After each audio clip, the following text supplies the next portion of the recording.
अरे अरे अरे, सुनो सुनो सुनो सुनो सुनो सुनो सुनो। क्या तुम्हें पता है क्लास 10th के आपके बोर्ड एग्जाम का पेपर लीक हो गया है, साइंस का पेपर, है ना? देखो देखो देखो देखो कैसे खुश हो रहे हैं कि साइंस का पेपर भैया लीक कैसे हो गया। लीक कैसे हो गया साइंस का पेपर? अरे बेवकूफो, साइंस का पेपर लीक नहीं हुआ है। बट आज जो मैं कराने वाला हूं वो आप जब अभी पेपर देने जाने वाले हो सुबह के समय पर, वो आपके एग्जाम में जरूर आने वाला है। क्योंकि आज हम करने वाले हैं साइंस के वो सारे टॉपिक्स जो कि बार बार पूछे गए हैं। पूरी साइंस हम हर एक इंपॉर्टेंट टॉपिक को रिवाइज करेंगे बारी बारी बारी बारी करके। ज्यादा समय नहीं लूंगा, बट एक बार बस आपसे पूछना चाहता हूं कि भाई आज तुम्हारा जोश कैसा है, एक बार मुझे उस जोश के बारे में बता दो। देन हम एक बार आगे बढ़ते हैं। एक बार मुझे अपने जोश के बारे में बता दो यार, जोश एक बार मैं तुम्हारा जान लेता हूं। चलिए अब बढ़ते हैं फटाफट से हेरिडिटी की तरफ। अब बढ़ते हैं फटाफट से हेरिडिटी तक, एक बार फटाफट से। अरे क्या हो गया, काहे ऐड ऐड ऐड लिख रहे हो? क्या एक साथ ऐड आते हैं क्या? अबे सबके एक साथ ऐड आते हैं क्या? क्या चक्कर है ये क्या चक्कर है यार? मुझे नहीं पता, ऑनेस्टली मुझे नहीं पता। सुनते चलो बेटा, समय कम है, प्लीज यार थोड़ा सा ध्यान से सुन लो। मुझे नहीं पता, मैं ऐड नहीं लगाता, यूट्यूब खुद करता है यार। मुझे पता होता मैं हटा देता। सुनो देखो, heredity and evolution.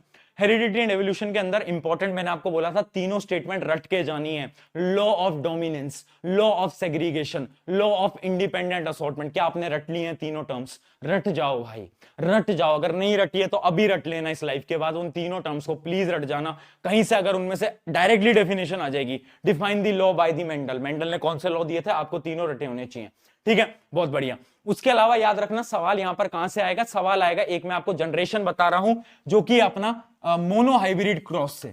Mono hybrid cross से एक सवाल पक्का आएगा आपका, और वो देख लो सवाल कैसा आता है। जब हम दो प्लांट को लेते हैं टी टी टी टी, है ना, तो इनको पहले हम क्रॉस ब्रीड कराते हैं तो एक प्लांट बनता है ये हमारी F1 जनरेशन। अब हम F1 जनरेशन को वापस से ब्रीड कराते हैं और हमारे चार बनते हैं। एक होता है हमारा टी टी, एक होता है हमारा ये, एक होता है हमारा ये, एक होता है हमारा, एक मिनट, एक होता है हमारा ये, ठीक है? ये चारों आपको याद रहने चाहिए। क्यों? इन पे सवाल आता है बेटा डायरेक्टली। ये बड़े इंपॉर्टेंट है, ये बड़े इंपॉर्टेंट है, ध्यान से सुन लो। ये बड़े इंपॉर्टेंट है क्योंकि आप देखोगे तो टॉल प्लांट और शॉर्ट प्लांट का जो रेशियो था वो कितना था? वो था आपका 3:1। This is very very very very very important ratio. उसके अलावा जीनोटाइपिक रेशियो भी आपको दिख रहा है। ये क्या है? ये है जीनोटाइपिक रेशियो। ये क्या है आपका? Phenotypic ratio. याद रखना, जीनोटाइपिक रेशियो और ये है आपका फिनोटाइपिक रेशियो। अगला जो इसमें सवाल आ सकता है वो है आपका हैप्लॉइड, हैप्लॉइड और डिप्लॉइड, ठीक है? डिप्लॉइड। तो अब मुझे बता दो बेटा, सबसे पहले हैप्लॉइड क्या होता है, हैप्लॉइड क्या होता है, डिप्लॉइड क्या होता है? बताओ फटाफट फटाफट। तुम्हारी वो चेक कर लेते हैं, तुम्हारी फटाफट से वो नॉलेज चेक कर लेते हैं। हैप्लॉइड क्या होता है? जल्दी जल्दी जल्दी लिखो, जल्दी जल्दी जल्दी लिखेंगे बेटा, टाइम नहीं लगाना है बिल्कुल भी, अपने पास नहीं है। हैप्लॉइड और डिप्लॉइड के अंदर क्या डिफरेंस होता है? हैप्लॉइड कौन से सेल होते हैं? हैप्लॉइड कौन से सेल होते हैं? जल्दी बताओ। 2n, 2n या सिंगल? बेटा पहले सोचो। अरे यार तुम क्या कर रहे हो यार, आधे बच्चे गलत लिख रहे हैं। भाई पेपर है तुम्हारा, तुम गलत कैसे लिख रहे हो यार? ऐसा मत करो भाई।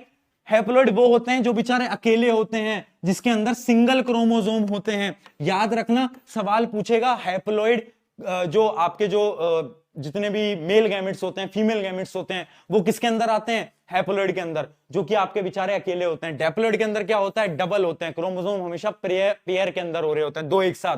जैसे कि आपके स्कूल के अंदर एक लड़का एक लड़की एक साथ घूम रहे होते हैं, उसी प्रकार से यहां पर भी डिप्लॉइड क्या कर रहे होते हैं? एक साथ घूम रहे होते हैं। इस बात को आपको एकदम ध्यान से सुन लेना है, वेरी इंपॉर्टेंट। अब एक चीज और है जो कि बस आप एक रेशियो रट जाओ, उस रेशियो को रट जाओ जो कि आपका क्या? Die hybrid. डाई हाइब्रिड का एक रेशियो है, बताएगा कोई?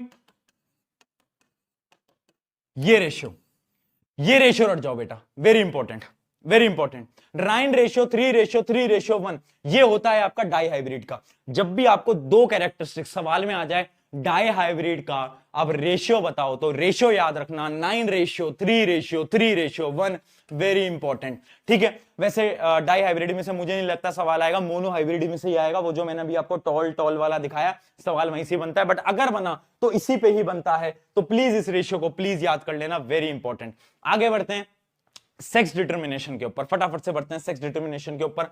तो देखो पहला इसमें एक सवाल जो बार बार पूछा जाता है कि ह्यूमंस के अंदर मेल और फीमेल बनने की जो प्रोबेबिलिटी होती है वो कितनी होती है। तो याद रखना मेल और फीमेल बनने की प्रोबेबिलिटी होती है 50%।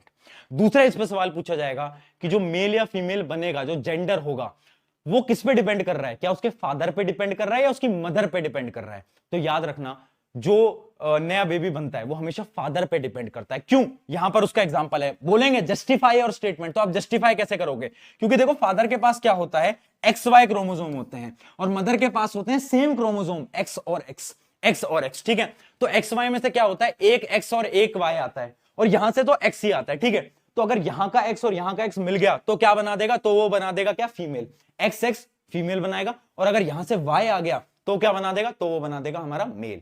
तो याद रखना हमेशा फादर पे डिपेंड करता है, क्योंकि फादर के पास एक्स वाई क्रोमोसोम है, फीमेल के पास हमेशा एक्स एक्स क्रोमोसोम है। Very important.